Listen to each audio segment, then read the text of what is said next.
I'm getting very angry. Is what's happening here. Talagang hindi naman, paano naman, wala talaga, 220 meters, 55 billion, completed ang record ng Public Works.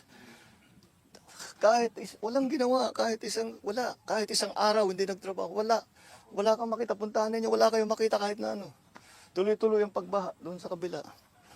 So, yes. Oh. If all of these projects were properly executed and implemented, ang laki nang nawala na problema sana sa atin at sa mga taong bayan, at saka mas magiging maayos hanggang irrigation. So, anong ginawa mo nung malaman mo lahat yan? Nagalit ka lang, tapos, anong kasunod? Ang dami mong drama.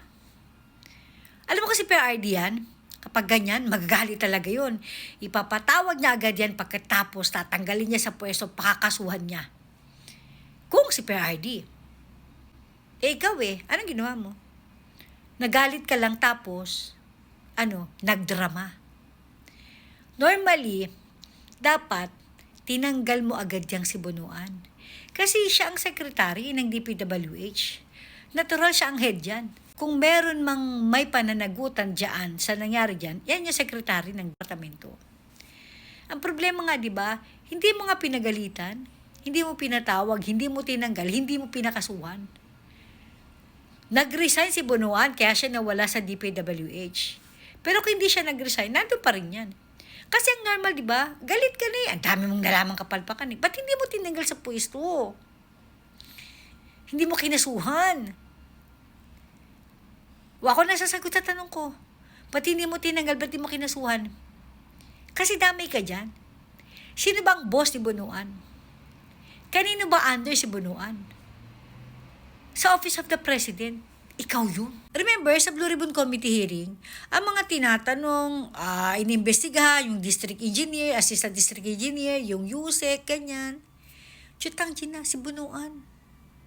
Yan ang head nyo, yan ang secretary ng DPWH. Bakit hindi siya pinapatawag?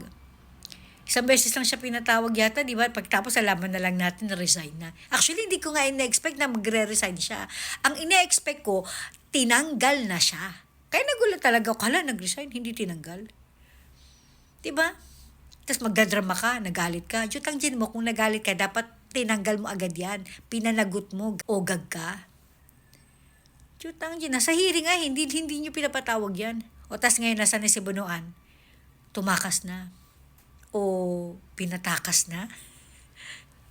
Kasi di ba, iniiwas nila si Bunuan Remember si Bunuan, parang alter ego ng presidente yan. Siya yung little president doon sa Department of Public Works and Highways. Kaya nga ang boss ni Bunuan kahit sino naman na cabinet secretary, ang boss nila, ang presidente. Diba? Kaya iniiwas siya si Bunuan Kasi nga, ang kasunod ni Bunuan, sino? Si Ngagva na. Putang ina. Ano kasi talagang presidente itong Judic na to? Judic, tandaan mo. Lahat ng kasalanan mo sa bayan, pananagutan mo yan. May karma. Matakot ka. Ino mo.